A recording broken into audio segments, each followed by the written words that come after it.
Bienvenue sur Canap 54. Vous nous suivez depuis Kinshasa. Banditisme, kidnapping, violence et meurtre. En République démocratique du Congo, pas une région n'est épargnée. La recrudescence de la criminalité urbaine, cas des kidnappings, défis et perspectives. Voilà donc le sujet qui nous règne aujourd'hui autour de ce beau cadre d'Adonis Sainter. Je suis accompagné de Maître Petrus Mutamba Kalala, qui est avocat pénaliste au barreau de Kinshasa Matete. Il prépare un master recherche en criminologie au département de la sécurité intérieure. Nous sommes là à l'université de Kinshasa. Maître Petrus Mutamba, bienvenue. Merci Madame Trinidad. D'abord, nous voulons savoir ses penchants pour la recherche en criminologie. Oui, c'est une passion. En tant qu'avocat pénaliste, j'ai eu à être confronté donc à plusieurs faits pénaux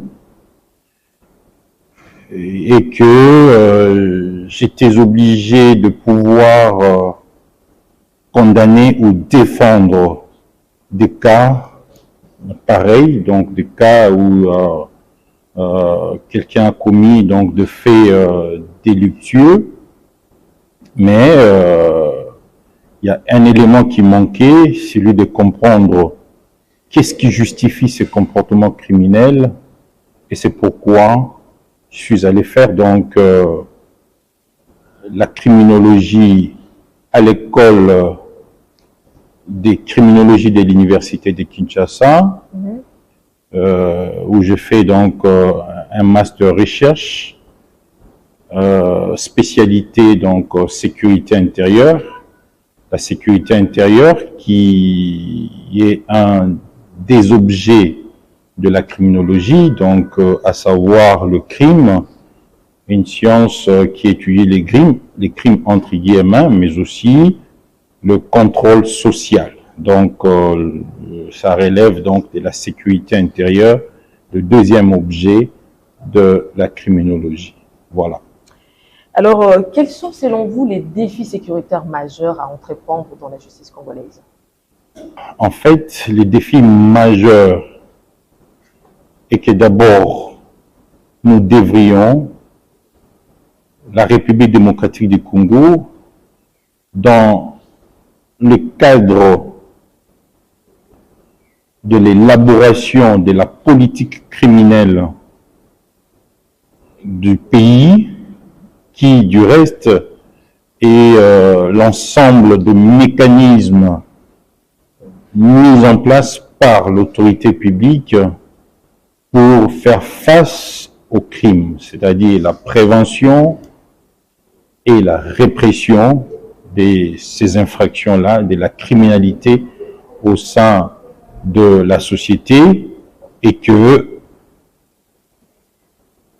dans l'élaboration donc de cette politique criminelle, il y a lieu de pouvoir insérer le droit de l'homme offensif, c'est-à-dire le droit fondamentaux, les droits humains qui sont garantis dans la Constitution, le faire en fait la promotion de tous ces droits-là et les intégrer dans la politique criminelle de la République démocratique du Congo.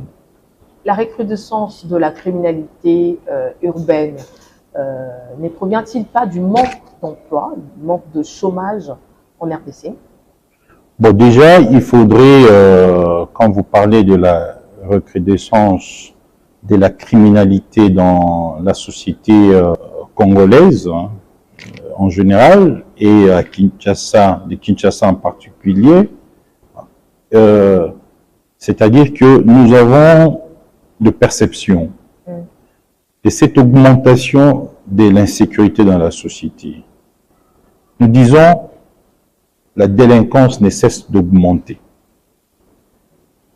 En fait, c'est la sommation des impressions que nous avons de la société, des sentiments d'insécurité que nous avons, et ces sentiments d'insécurité qui sont ou est alimenté par ce que nous rapportent les réseaux sociaux, notre entourage, la télévision, les informations. Tu es aujourd'hui informé d'un drame, quelque part, d'un meurtre, d'un enlèvement, d'un kidnapping, quelque part. Et tout ça, donc, ce sont des perceptions que nous avons de l'augmentation de l'insécurité. Mais il faudrait que ces impressions que nous avons soient objectivées. Et pour ce faire, nous avons donc le mécanisme policier, à savoir donc la production de rapports des statistiques sur la criminalité dans la société, et que d'aucuns considèrent ça comme un instrument de mesure pour évaluer, mesurer le taux de la criminalité dans une société. Mais faudra-t-il aussi que ces chiffres de la criminalité publiés couvrant une période bien déterminée soient comparés à d'autres chiffres antérieurement publiés. C'est-à-dire, nous sommes en 2023 aujourd'hui, en 2022, quel taux nous avions de la criminalité, quel type des infractions que nous avions constatées dans la société, et la fréquence donc de toutes ces infractions. Donc l'on peut parler d'une défaillance au service sécuritaire de la République démocratique du Congo. Oui, mais je dirais pas d'emblée une défaillance, mais il faudrait avouer que la police nationale congolaise de notre pays ne publie pas ses rapports régulièrement comme ça se passe dans d'autres cieux. Vous voyez, il y a des publications régulières des chiffres de la criminalité, par exemple de vol de véhicules, de vols avec effraction, des kidnappings, de vols, des accidents, des circulations. Ça fait partie aussi donc des délits, des déviances sociales, parce que la circulation routière est régulée par des textes. Donc voilà. Alors, il y a lieu de pouvoir confronter, comme je dis, ces chiffres postérieurement publiés avec les chiffres ici, et c'est là que vous aurez à comprendre que soit la criminalité est en augmentation ou la criminalité est en train de descendre. Alors, tout ça, ça dit que la police n'a pas cette habitude-là de le faire, mais il faudrait que, à partir de ce qui nous arrive aujourd'hui, que nous puissions prendre conscience de pouvoir donc à tout temps faire nous communiquer l'obligation à l'autorité qui assure la sécurité, notre sécurité, donc nous de personnes et de leurs biens dans la société. En fait, il a l'obligation de pouvoir publier constamment des chiffres sur la délinquance à Kinshasa et comme partout ailleurs en République démocratique du Congo. Alors, que dire de la politique criminelle de la République démocratique du Congo? Donc, s'agissant de la République démocratique du Congo, en fait, c'est dans cela que nous devions s'inscrire. Aujourd'hui, nous disons qu'il y a la criminalité qui ne cesse d'augmenter. On ne sait pas, à ce stade ici, je l'ai dit bien, personne n'est en mesure de nous dire combien de cas d'enlèvement qu'il y a eu et de déterminer quel type de personnes sont exposées à ces genres de crimes. Faudrait-il aussi, le crime c'est un code institutionnel, donc je m'abstiens souvent, donc je parlerai plutôt de la situation problème que vous désignez comme crime, et que il faudrait objectiver toutes ces impressions-là par cette enquête dont je venais de vous dire, et que ça puisse nous aider à pouvoir donc faire face à cette menace. Vous ne saurez pas combattre un ennemi que vous connaissez pas. Vous devez le connaître. Ces phénomènes kidnapping, beaucoup pensent qu'elle est liée à la politique, parce que c'est souvent à la veille des élections qu'elle apparaît, et que le phénomène kidnapping apparaît. N'y a-t-il pas une force obscure de politique qui va discréditer le parti adverse? Et écoutez, à ces stades, donc je m'abstiens de pouvoir débuter des spéculations allant dans ces sens-là. Moi, en tant que chercheur, en tant que scientifique, j'ai l'obligation de pouvoir mener des études empiriques, c'est-à-dire des études de terrain, problématiser la question, collecter des données, analyser ces données, et à l'issue, ça me permettra donc de pouvoir infirmer ou affirmer ce que vous dites là comme, moi je le considère comme des hypothèses, et c'est tout à fait normal. En tant que acteur social, je peux avoir ces impressions, je peux avoir ces hypothèses, mais ces hypothèses ne peuvent s'objectiver que lorsque un scientifique descend sur le terrain. Alors, d'aucuns ignorent qu'il y a une instabilité qui fait montre en République démocratique du Congo, une instabilité sociale. Quelle perspective entreprendre, maître? La criminologie n'est pas seulement un savoir scientifique, mais elle est aussi un savoir social orienté vers un modèle démocratique d'intervention et d'action. C'est aussi un état d'esprit. La criminologie est un état d'esprit qui nous pousse, nous, de pouvoir, qui nous pousse, qui nous montre une manière donc d'être et de penser, de refuser les évidences. Je dis par exemple une évidence, il y a des criminels nés. Ça, c'est une évidence. Si vous posez la question, vous direz, oui, il y a des personnes criminelles nées. Ça, c'est une évidence. Mais moi, je dis, écoutez, il n'y a pas de criminels nés. C'est quelque chose, c'est la société qui déforme donc la personne. Et de poser donc des questions essentielles, de confronter des points de vue et des disciplines, de remettre en cause et parfois même les institutions. Et c'est dans cela que nous nous inscrivons.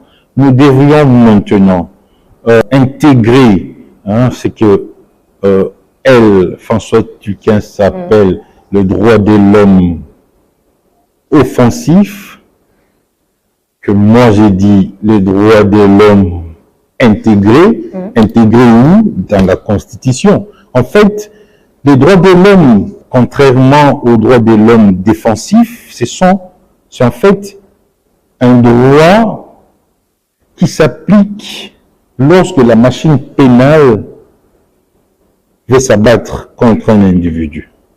Lorsque le système pénal se met en place pour faire face à une situation, problème d'un individu. Un individu donc qui a commis un crime, un forfait, et il est arrêté.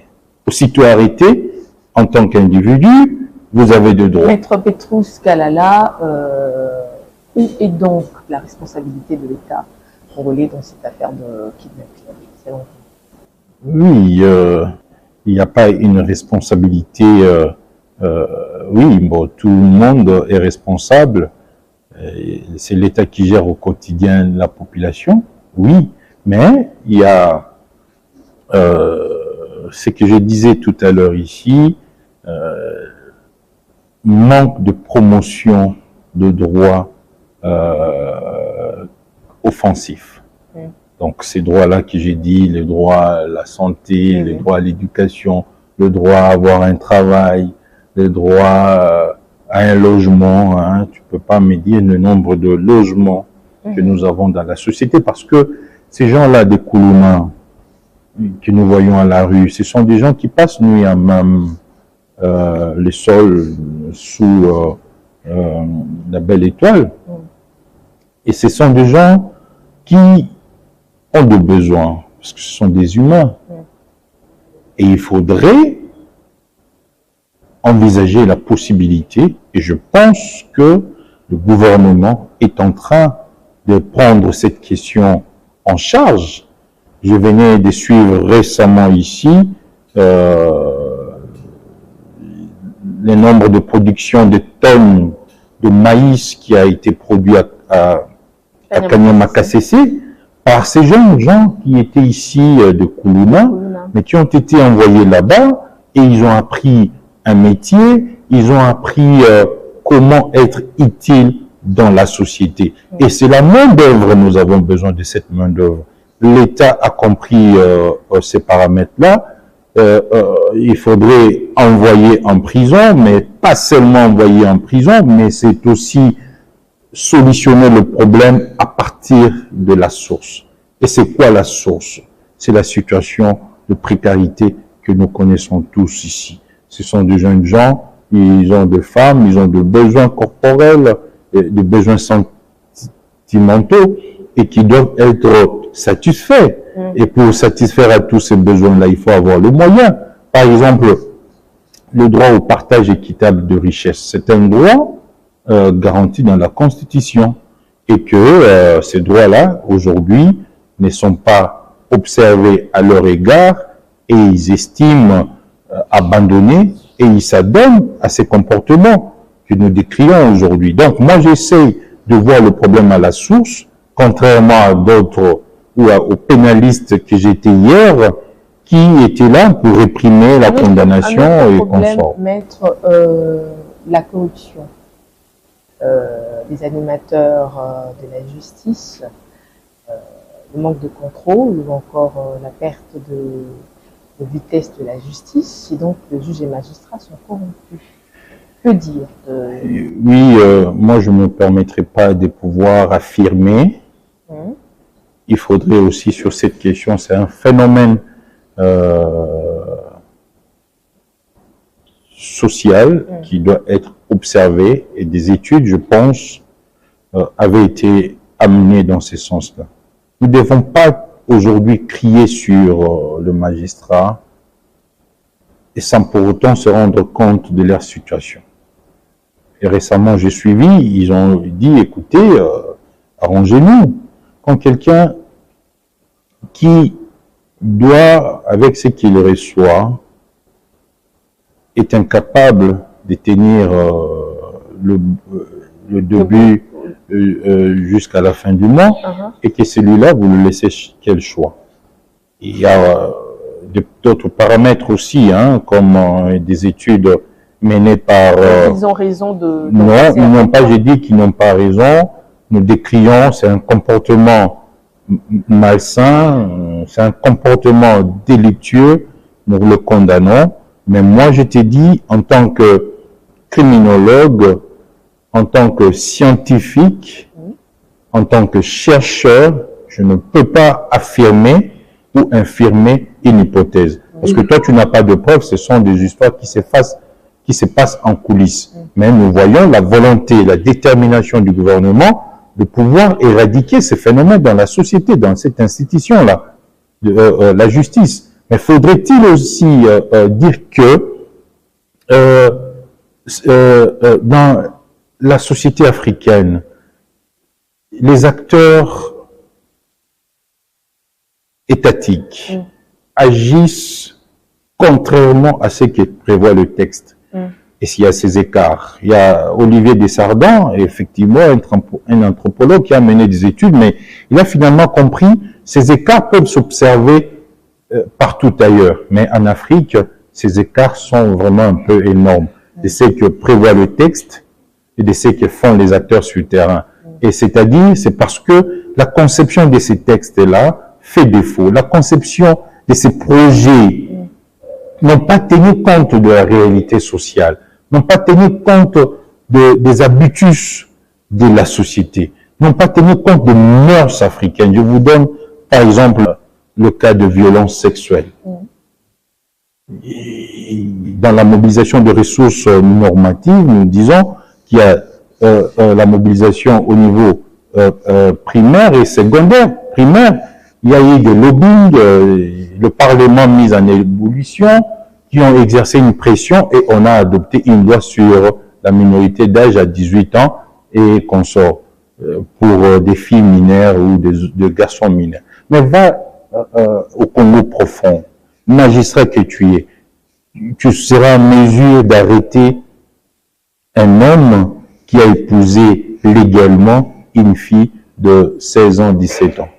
Tu ne seras pas en mesure de le pouvoir, parce que ça, c'est la réalité du terroir, c'est la réalité sociale. Les études de criminologie sont centrées essentiellement sur la sociologie, l'anthropologie, le droit pénal et la psychologie. Donc, ce sont ces disciplines qui interviennent lorsque l'on veut mobiliser des ressources normatives et que tenir compte aussi des pratiques, hein, c'est ce que nous appelons, que Dan Kaminsky appelait la mobilisation de ressources normatives au niveau secondaire, donc la pratique judiciaire des acteurs, ce qu'ils font là. Donc, on doit tenir compte de tous ces paramètres-là donc pour évoluer. Merci beaucoup, Maître Petrous. À ceux qui vous ont suivi, qu'est-ce qu'ils peuvent retenir en fait de votre pensée? Oui. Qu'est-ce qu'ils peuvent retenir? Ce qui peut être retenu de tout ce que nous avions dit ici, c'est le paradigme auquel le droit congolais doit s'inscrire. J'ai suivi le président de la République récemment lors d'une interview donnée le 30 juin ici, qu'il faudrait réformer la justice, qu'il faudrait réformer le droit. Il a parlé de la victime qui l'État, pour le cas des détournements des deniers publics, et que la personne est condamnée, il est envoyé en prison. Mais on ne pense pas à l'État. On ne pense pas à la victime. En fait, c'est ça, le droit pénal. Le droit pénal s'en sert de la victime, pour asseoir l'accusation. Et lorsque le prévenu, la personne est condamnée, l'auteur, et c'est tout, c'est fini, donc il est pris en charge par l'État. S'il est condamné pour 20 ans, l'État va le prendre en charge, les nourrir, les vêtir, l'entretenir, lui donner des soins médicaux et tout. Et après 20 ans, il sort vraiment bien là, mais sans tenir compte de la victime. Elle qui a été confrontée directement à l'infraction. Qu'est-ce que le Congolais doit retenir? Et que nous devions refonder notre société, parce que dans la définition que je vous ai dit ici, il faudrait remettre en cause certaines évidences. Mettre en place un mécanisme, par exemple, ce qu'on appelle une justice réparatrice, une justice sociale, une justice qui répare réellement, qui réhabilite les victimes. Et c'est le seul moyen pour ce faire. Il faudrait que eux trois, les acteurs de la situation de problème, à savoir le délinquant, la personne, l'auteur, la justice et la victime se mettent autour d'une table. C'est ce qu'on appelle donc la médiation. Et nous observons cette justice-là, pour finir, dans le droit, la Cour pénale internationale. C'est une justice qui prend en charge même les victimes. Nous sommes à la fin. Merci beaucoup, Maître Petrous Muntamba Kalala. Je rappelle que vous êtes avocat pénaliste au barreau de Kinshasa Matete et que vous préparez un master recherche en criminologie au département sécurité intérieure à l'université de Kinshasa. Merci. Merci beaucoup, Madame Trinidad. Un sujet qui vaut son pesant d'or, la recrudescence de la criminalité urbaine, le cas de kidnapping des perspectives. Vous avez suivi, c'était sur Canal 54. Merci beaucoup, à partir de Kinshasa. Merci.